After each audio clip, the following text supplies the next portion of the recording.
আসসালামু আলাইকুম, কেমন আছেন সবাই? সোনাম অ্যান্ড সারা একটি নতুন ব্লগে আপনাদের স্বাগত জানাই। তো এখন সকালবেলা আমরা ঘুম থেকে উঠে প্রথমে ছাগল মুরগি এগুলোকে খাবার দিয়ে তারপরে চলে এলাম ঘর গোছাতে। ঘরটা খুব অগোছালো হয়ে আছে সকালবেলা। তো সকালবেলা উঠে প্রতিদিন হয় না, তো যেদিন হয় সেদিন একটু গুছিয়ে নিই।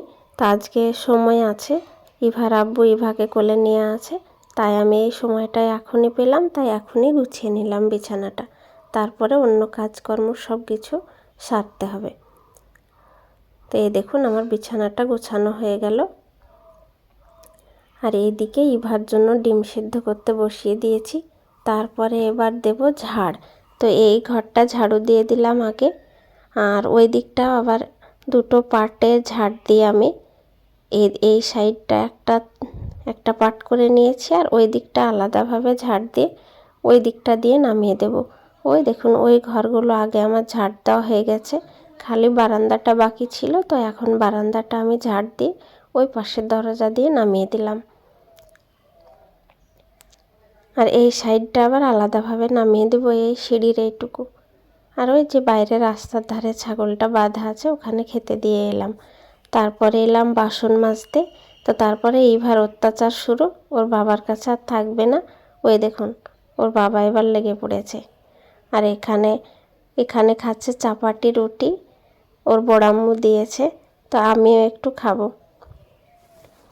সকাল সকাল এই লবণ বাটা আর চাপাটি রুটি স্বাদই আলাদা, এত সুন্দর লাগে খেতে।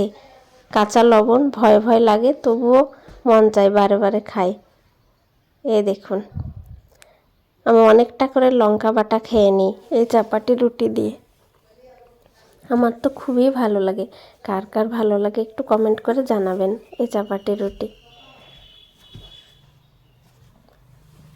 এই দেখুন ইভা লবণ খাচ্ছে না, ও খালি রুটি খাচ্ছে, আর আমি লবণ বাটা দিয়ে রুটি খাচ্ছি। আর এখন খাওয়া দাওয়া করে আছে প্রচুর কাজ আজকে। এই দেখুন এই 2 বস্তা রাই রোদে দিতে হবে। জমিতে নতুন রাই হয়েছে, এগুলো নতুন রাই। আর এখানে একবার ভাবছে পলিথিনে দিবে, আর আমি বলছি নিচে দিতে। পলিথিনটা বড্ড ঘেমে যায়, তাই ভালো হয় না। আর ইভা এখানে নাচানাচি হাঁটাহাঁটি শুরু করে দিয়েছে। তো রাই রোদে দিতে হবে, তার কারণ হলো ওই যে জমি থেকে ঝেড়ে আনা হয়েছে মেশিনে, তো ওটা এখন শুকিয়ে রাখতে হয়। এই যে 2 বস্তা রাই হয়েছে মাত্র, ফলন বেশি ভালো হয়নি। তো এই 2 বস্তা শুকিয়ে আবার কতটুকু হবে কে জানে। আর এই দেখুন তারপরে ওদিকে ছাদে রাই আছে, আর এখানে রান্নায় বসে গেলাম। আর এই কুমড়োটা এখন রান্না করব। কুমড়োটা কাটতে গিয়ে মনে হচ্ছে খুবই মিষ্টি হবে, এবারে সুন্দরভাবে কেটে যাচ্ছে। কাটতে গিয়েই বোঝা যায় কুমড়োর স্বাদ কেমন হবে। তো দেখা যাক কেমন হয়। এই দেখুন আমার কুমড়ো কাটা হয়ে গেল। আর এই পাশে যে একটু রেখে দিলাম, ওইটা আবার কালকে আলাদা তরকারির সঙ্গে দেব। বেগুন আলু আর কুমড়ো একসঙ্গে একটা তরকারি করলে বেশ ভালো লাগে, ঝাল ঝাল করে ঘন্টর বানানো যায়। তো এবার কুমড়োটা দিয়ে দেব, আর দেখি কি তরকারি করি। এখানে প্রেসার কুকারে একটু দিয়ে দিচ্ছি কুমড়োটা, একটু ভাপিয়ে নেওয়ার জন্য। লবণ দিলাম, তারপরে হলুদ, একটু লঙ্কা গুঁড়ো দেব। আজকে কাঁচা লঙ্কা নাই, শুকনো কয়েকটা পড়ে আছে, ওটা দিয়ে কাজ চালাতে হবে। তো এগুলো দিয়ে এখন প্রেসারটা ঢাকা দিয়ে একটা সিটি দেবো। এখানে জল দেব না, জল ওখান থেকেই বেরিয়ে পড়বে। এই দেখুন এবার এখানে বসিয়ে দেব, এ আপন ইচ্ছাই হবে, আর আমরা অন্য কাজ করব।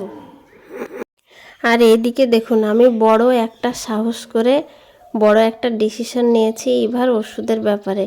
একটু বড় সড়াই মনে হচ্ছে ডাক্তারি করে ফেললাম, কিছু করার নেই, উপায় নেই। তার কারণ হলো ইভার খুবই সর্দি। বাচ্চাদের তো মাঝে মাঝে এরকম আবহাওয়া চেঞ্জ হলে হয়েই থাকে। তো ডাক্তারবাবুকে লিখেছিলাম, হোয়াটসঅ্যাপ করেছিলাম যে কি করা যাবে প্রেসক্রিপশন পাঠিয়ে। তো উনি কোনো রিপ্লাই দিলেন না। আশ্চর্য হলাম, এরকম কোনো দিনও হয়নি এর আগে। তো রিপ্লাই দিলেন না, প্রায় 2 দিন অপেক্ষা করলাম। আর এইদিকে ইভার সর্দিটা বুকে জমে যাচ্ছে, আমি বুঝতে পারছিলাম। ও রাত্রে খুব অসুবিধা হচ্ছিল। তো ওই প্রেসক্রিপশন দেখিয়ে আবার যে ওই ওষুধটা ছিল সেটা আবার আনিয়েছি। তো জানি না কি হবে, তো খাইয়ে দিই, কিছু করার নেই। তারপরে আবার সেই ফোন করে জানতে পারলাম যে ডাক্তারবাবু নিজেই অসুস্থ। তো সেই জন্য এই সপ্তাহে চেম্বারেও বসেননি, আর কোনো হোয়াটসঅ্যাপও দেখেননি, কোনো রিপ্লাইও দেননি। তো যাই হোক, পরের বার যখন যাব তখন ডাক্তারবাবুকে এই বিষয়টা বলবো, তারপরে উনি কি করেন সেটা করবে। তাছাড়া আমার তো কিছু করার নেই বলুন, আমাকে তো সে বাচ্চাটাকে সুস্থ করতে হবে। তো তাই একা একা পাকামো করে ডাক্তারি করলাম। আর এই দেখুন সেই কুমড়োটা সেদ্ধ করার পর এখানে তেল দিতে গিয়ে দেখছি অনেকটা জল একা একা বেরিয়ে গেছে। তো ওকে এবার শুকানো হচ্ছে এই কড়াই করে। আর এই দেখুন আর একটা তরকারি বানিয়ে নিলাম বেগুনে আর বড়ি দিয়ে। বেগুন আর বড়ি দিয়ে এই রসা রসা তরকারিটা খুবই ভালো লাগে, তো সেটাই করে নিলাম। আর কিছু আজকে বানাবো না, উপরে গিয়ে আবার ছাদে বসে থাকতে হবে। তো ওখানে রায় রোদে দেওয়া হয়েছে সেখানে। আর এই দেখুন আমি চলে এলাম, এখানে সারা রাব্বু ঢেলে একটু একটু করে ভেঙে দিয়েছে। তো এবার ভালোভাবে সমানভাবে এটাকে নাড়াচাড়া করে সারাদিনে শুকিয়ে নিতে হবে। আর এদিকে ভাগ্যিস ইভা নাই, নাহলে এতক্ষণ এই রায়ের উপর উঠে ওকে আর নামানোই যেত না। এর আগে কালকে যখন রোদে দিয়েছিলাম, কালকেও একবার রোদে দিয়েছিলাম ওই কাটিগুলো ধরার জন্য। তো কালকে যখন রোদে দিয়েছিলাম তখন ইভার কি অত্যাচার, সে এর ওপর থেকে আর কিছুতেই নামতে চায় না, কি কান্না। তারপরে সে বুঝিয়ে কোনো রকমে নামিয়ে, আর একটু পা পড়লেই তো সে চারিদিকে ছড়িয়ে যায়, রায়গুলো জানেন। সারাদিনের কাজ মোটামুটি গুছানো হয়ে গেছে। তো ইভাকে এবার স্নান করিয়ে দিলাম, তারপরে এবার ওকে ঘুম পাড়াবো, আর সেরকম কোনো কাজ নাই। সারাদিন খাটাখাটনির পর এবার রাত্রিবেলায় কি খাবো সেই ভাবনা। ওই তো দিনে ওই তরকারিগুলো করেছিলাম, তো ওই কুমড়োটা অতটা ভালো স্বাদ হয়নি। আর ইভামনি এখানে ওর আব্বুর সঙ্গে খেলা করছে, আর আমি চলুন ওইদিকে রাত্রের জন্য কিছু বানিয়ে নিই। আর এখানে সেদ্ধ ভাত বসালাম, ভেতরে আলু দিয়ে দিয়েছি আর হালকা চাল রান্না করছি। আর এখানে এই টমেটো দুটোকে পোড়াবো আজকে ভালোভাবে, পুড়িয়ে তারপরে এটাকে ভর্তা করব।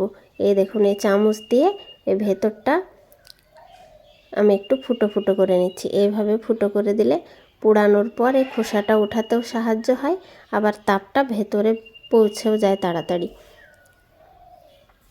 এভাবে করে সব ফুটো করে তারপরে এই চালুনির সাহায্যে এখানে দিয়ে দেব। আর এই টমেটো পোড়াটা খেতে খুবই সুন্দর লাগে, রান্নার থেকেও বেশি ভালো লাগে এই লঙ্কা পেঁয়াজ এসব দিয়ে। তা আজকে বললাম লঙ্কা নাই, তো শুকনো শুকনো কিছু লঙ্কা আছে, তো ওটাও সঙ্গে পুড়িয়ে নেব লঙ্কাটা, তাহলে হয়ে যাবে রাত্রের কিছু। আর ওইদিকে তো আলু সেদ্ধ করতে দিয়েইছি। তো এই দেখুন কি সুন্দরভাবে পোড়ানো হয়ে গেছে। এবার এই খোসাটাকে উঠাবো, তারপরে এটাকে ভর্তা করব। তো আজকের ভিডিওটি এই পর্যন্তই, দেখা হবে আবার পরের ভিডিও। তো আমার এই ভিডিওটিতে যদি কিছু ভালো লেগে থাকে তাহলে একটি লাইক করে দেবেন, আর শেয়ার করে দেবেন, আর আমার চ্যানেলটি সাবস্ক্রাইব করে দেবেন। তো সবাই ভালো থাকবেন, সুস্থ থাকবেন। তো দেখা হবে পরের ভিডিওতে, ততক্ষণ সবাই সাবধানে থাকবেন।